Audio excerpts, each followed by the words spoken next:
Ahora que los programas de Chimento se han convertido en programas políticos, se cita 678 con frecuencia respecto de la sobrecarga de opinión. Hemos dado datos concretos. Bueno, lo de Majul, más que el humor de la gente, él es un humorista, pero sería bueno que se reconocieran los errores que se cometen, como modestamente intentamos hacerlo aquí. Le voy a preguntar a Sergio, del Sindicato de Comercio, que está entre como... Digo, no entendíamos ya, ¿no? Ustedes que están entre los que mejor ganan, van al paro, no van al paro, y o lo del águila, que es el emblema de los Estados Unidos, ¿no? El águila de la que hablaba Partido Nuevo, no me extraña que sea un águila. Querido Sergio. Bueno, claramente hoy nosotros no hemos convocado a los compañeros al paro, estamos dentro de la CGT que conduce Antonio Caló. Y con relación a los salarios, nosotros tenemos un piso de salario con esta última paritaria que va a llegar a los 8.400 pesos, que es el piso, y después tenemos trabajadores que ganan entre 16.000, 17.000 y 20.000 pesos. Depende la actividad que haga, ¿no?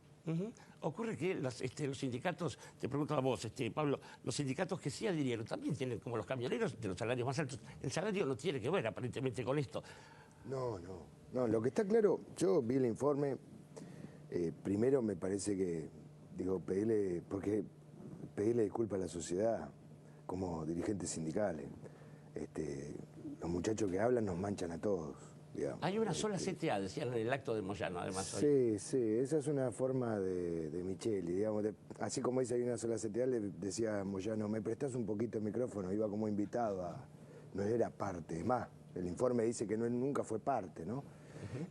Pero yo quiero decir algo muy fuerte porque quiero hablar de un compañero que aparece en el informe, que es el compañero Beto Pianelli, el compañero Metro Delegado. La verdad... me saco el sombrero con esos compañeros porque Fernández sabe muy bien que estuvieron abajo, en serio, literalmente los compañeros estuvieron abajo, en el subte abajo porque durante 10 años no podían mostrarse, porque la UTA los perseguía y yo lo quiero decir bien claro, así como Beto dice que tuvo el lomo bien marcado de los palos, un montón de compañeros con cabeza rota. Ese es el modelo que algunos dirigentes sindicales se creen que a los trabajadores le va a entrar, no por la política, sino a través de la fuerza burocrática y a palazos. Y los metrodelegados, los compañeros del subte, demostraron, encabezados por el Beto y por Segovia, que se puede esperar el tiempo que sea necesario a los trabajadores, pero que a la larga la burocracia sindical sale a patadas de los lugares de trabajo. Y recuperaron un sector de trabajo como el subte y pusieron dignidad en los trabajadores, porque el Beto también lo dice, pero dice... recuperamos salario y grandes salarios recuperaron, pero no lo recuperaron porque hay un jefe que viene a cerrar o un burócrata que viene a cerrar. Eso se decide en cada asamblea de cada lugar, a tal punto que la mayoría del subte no paró, salvo la línea D, que es de la Carbonara. La B, que es del PTS o de una organización de izquierda. Ahora, los compañeros no impidieron que esos compañeros pararan. Al revés, lo discutieron en los cuerpos orgánicos y permitieron que parara porque es su definición como delegados. Entonces, que bajen, que amedrenten, no es un paro eso.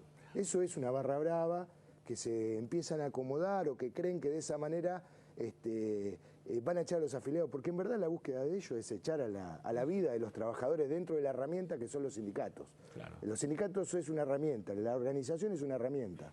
La que le da vida a la herramienta, la que le pone fuerza a la herramienta, son los trabajadores en asamblea, eligiendo su delegado de base y participando de los convenios, participando de los aumentos salariales.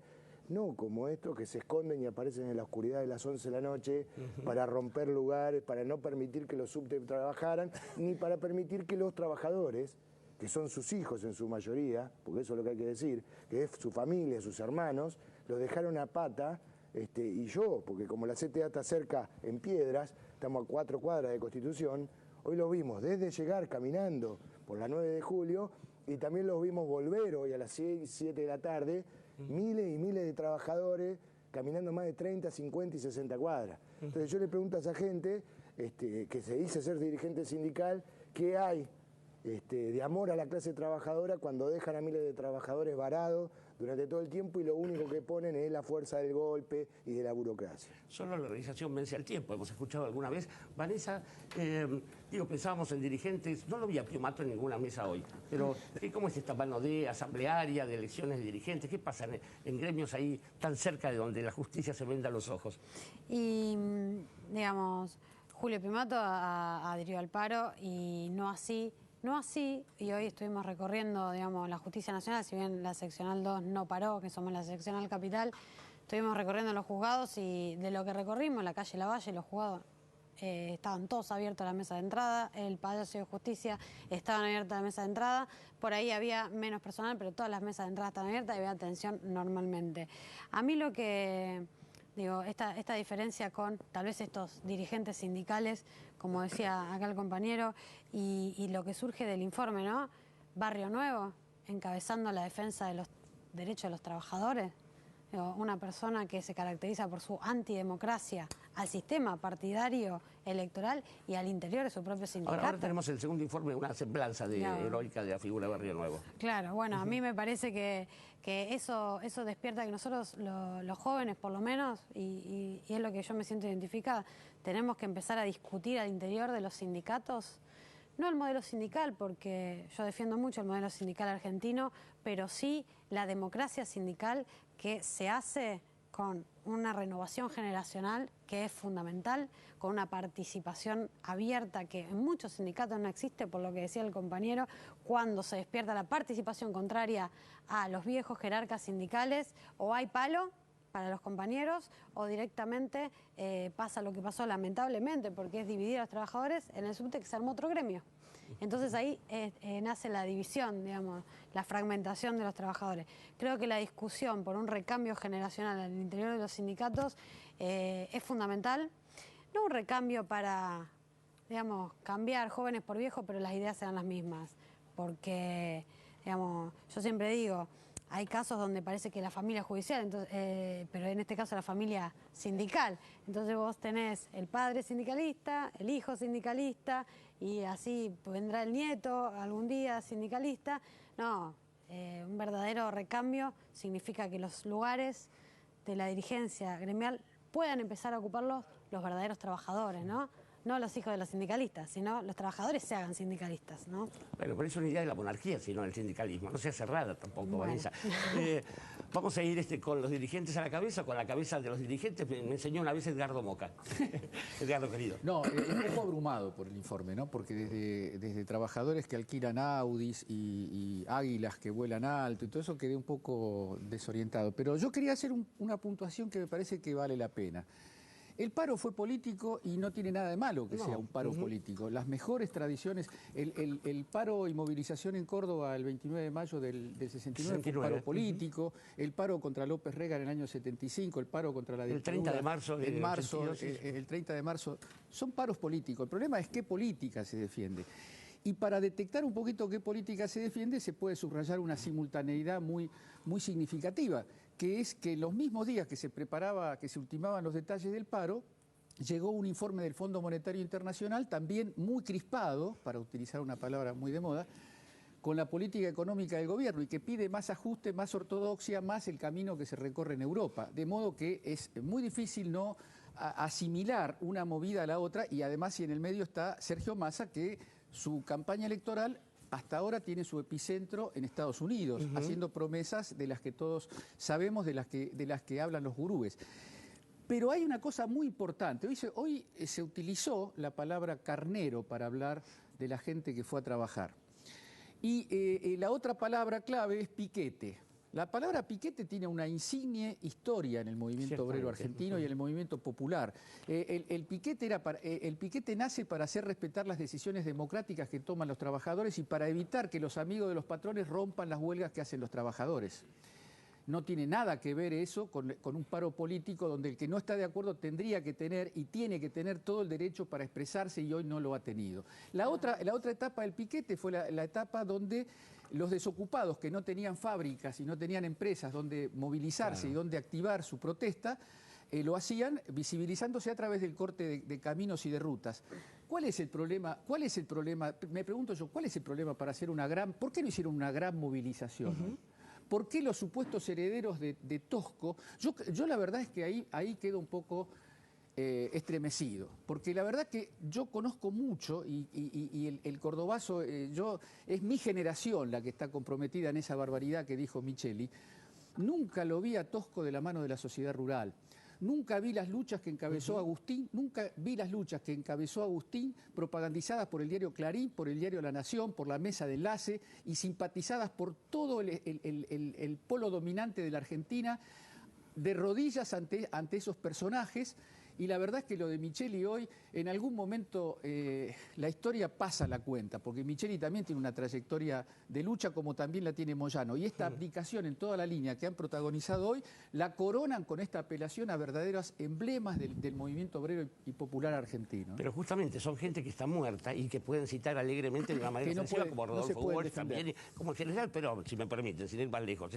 Sí, ¿querías decir algo? Sí, no, yo lo que digo, con lo que decía el compañero Moca, en verdad Micheli no solamente le pedía el micrófono, sino que tenía un problema grave en su base. Digamos, el viernes, hace 2 días atrás, hubo un plenario de delegados de base, con más de 100 delegados de base, encabezado no por los compañeros solamente delegados de la lista azul, que estamos en muchos sectores de trabajo, sino encabezado por el secretario general adjunto, que es el Pitu Rodríguez, el secretario gremial, que es Luciano Fernández, el secretario de Acción Social, que es Leandro Castro, donde claramente se consensuó, se pensó y se discutió todos juntos en plenario y se votó en contra del paro. O sea que el dirigente que encabeza este paro, o este prestado paro para esta CTA de Micheli, en verdad su base mayoritariamente le ha dicho que no se para. Y sin embargo, la lógica de encerrarse en las 4 paredes, de definir una línea política, porque ellos tienen, porque claro que todo paro es político, y ellos han definido su línea política, no ahora, hace mucho tiempo. ¿Cuál es el negocio de Micheli entonces? No, pero no hay negocio de Micheli. Es como Barrio Nuevo, lo dirá lo del Águila por las garras que tiene. Que conocemos más, los argentinos conocemos bastante bien las garras de Barrio Nuevo. O sea, las uñas, ¿no? Claro.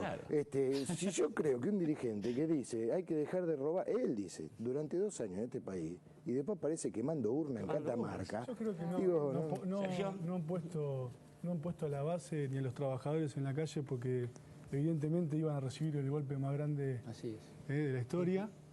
Y duele ver un piquete en la calle, un piquete en el subte, un piquete en el tren y Clarín en la calle.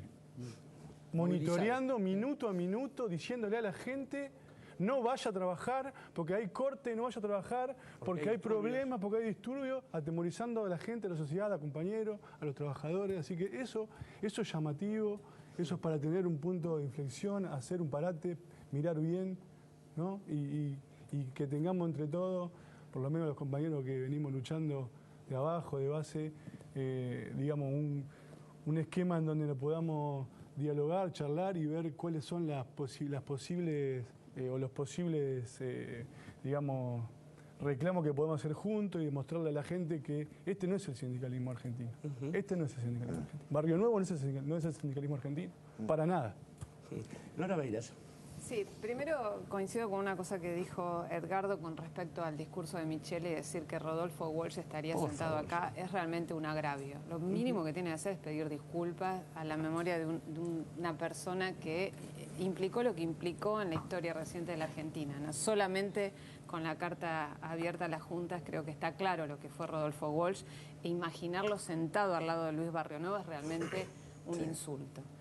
Después, bueno, varios puntos. Por un lado, el tema de los piquetes, que también hacía hincapié Edgardo, pero el que salió, que no está en el informe, quizás está en otro de los informes, es Eduardo Bussi, titular de la Federación Agraria, un hombre que se caracterizó por incentivar los llamados piquetes del campo, de las patronales del campo, y que ahora cuestionó los piquetes porque eran encabezados por grupos de izquierda y que era lo más criticado incluso por los medios que asusaban la medida de fuerza. Entonces, me parece ese doble estándar, digamos, cuando apoya los piquetes, que fueron los piquetes que, como todos recordamos, llegaron a tirar litros y litros de leche y alimentos para evitar que fueran distribuidos en eso que fue una de las... Realmente creo que en la historia reciente de la Argentina, y no tan reciente, que lo más cruento que hubo como medida política de parte de un sector de las patronales, apoyados por sectores de izquierda y por la Federación Agraria en ese momento. Y también otro tema con respecto a los motivos del paro, que quedan realmente muy desdibujados, porque si uno lo escucha a Smith, es preventivo, es un paro por las dudas, digamos, no habría motivos objetivos en la actualidad, sino que, bueno, prevén que puede llegar a suceder lo que quizás sucede si Sergio Massa es presidente, ¿no? Digamos, es una cosa muy rara. Pero por otro lado, el titular hoy de Clarín era un paro contra el ajuste y contra la inflación. Ahora, si es contra la inflación, la verdad que el paro no se lo tenés que hacer al gobierno. Este es el punto en general, me parece, ¿no? Que es un tema central, digamos. No es el gobierno el que aumenta los precios. Creo que el aumento de precios es algo que padecemos todos los argentinos, todos los que trabajamos, todos los que peleamos en situaciones de paritarias para lograr compensar y para, digamos, que ese desgaste que implica el aumento de precios no deteriore el salario, pero no es el gobierno el que aumenta los precios. Vos sabés que, sí, Sergio. Vos sabés que nosotros impulsamos esta semana, junto con los compañeros de la CTA y distintos gremios, una salida a la calle, a los lugares de trabajo de los compañeros del supermercado, hacer una concientización del esquema de precios cuidados, que hemos recibido una adhesión importantísima de la gente. Y creo que estas son las formas de defender realmente los intereses de los trabajadores y defender el poder adquisitivo de los compañeros, ¿no? Saliendo a la calle, militando con los compañeros de base, militando con los trabajadores, porque esto ha salido pura y exclusivamente de una decisión de los trabajadores, los empleados de comercio, que son los que todos los días vivimos y estamos adentro del supermercado y vemos cuál es el remarque, y salimos a pedir claramente que haya una góndola de precios cuidados para que la sociedad, para que no la confunda, ¿no? Para que vaya eso a la góndola. Una góndola donde estén los productos de precios cuidados. Sí, pero es profundizar, perdón, ¿no? Claro, Digo, es profundizar lo que dice Sergio junto con la compañera y muchos compañeros tanto de CTA como de CGT, distintos gremios. Digo, para nosotros la discusión salarial es muy importante. Por supuesto que para los trabajadores es fundamental. Y para la organización también. Lo que pasa es que acá hay mucho que ha pasado que dejaron de pensar que el sindicalismo o la organización obrera es solamente discutir salario. En la historia de nuestro país, los mejores dirigentes del movimiento obrero no solamente discutían salario. Claro. Discutían condiciones y medio ambiente de trabajo y discutían la canasta familiar, porque era la manera de ganar salario. No solamente ganar el punto, sino era bajar los costos de lo que dice, yo lo vi a Bussi hoy, la verdad que como representó a los pequeños productores, da vergüenza. Él hizo una marcha, yo les recuerdo que hizo una marcha de jóvenes productores hace unos 11 años atrás, donde yo fui uno de los que lo acompañé, a los muchos jóvenes de la Federación Agraria. Y ahí no había jóvenes que sembraban soja y que ganaban soja y que tiraban árboles frutales. Ahí había jóvenes en serio, de 1 hectárea, de 2 hectáreas, que cuando llegamos al Congreso, porque se llevó al Congreso a pedir una ley de arraigo de los jóvenes en el campo, la mayoría de los compañeros se ponían a llorar, estaban pidiendo de 5.000 pesos, cooperativas. Él se olvida de esas cosas. Yo no me olvido porque para mí fue muy fuerte, porque fue una mesa que compartí además con Saúl Ubaldín, una de las pocas, una de las últimas. Para mí fue muy emocionante compartir con esa gente, con esos trabajadores rurales y con Saúl. Pero lo que yo quiero decir es que esta gente se olvida, tiene, como dice Hugo Yasky, amnesia. Y Micheli también se olvida, porque hoy le pegó diciendo que estarían acá Rodolfo Walsh. También se olvidó de decir que Germán Atala, que es el que levantó hoy, tiene una frase, aparte de la que dijo, que es que si te saluda la sociedad rural, si te palmea la espalda de la sociedad rural, es porque te pasaste del otro lado. Y es un caradura con eso. También en sus últimas jornadas en el Congreso, Saúl Edolver Ubaldini solía decir eso, ¿no? Si se hace algo, no se hace contra un gobierno, bueno, él decía peronista, sino contra el empresariado. Pero no hubo quejas contra los empresarios en las reivindicaciones por las paritarias. Igual yo quiero que vayamos a un informe donde se va a ver el perfil de un verdadero luchador como un águila, como el águila calva que está en el escudo de los Estados Unidos de Norteamérica. Luis Barriño, con ustedes, la estrella de hoy, en nombre de, por supuesto, esa mesa sindical Massa Presidente. Adelante.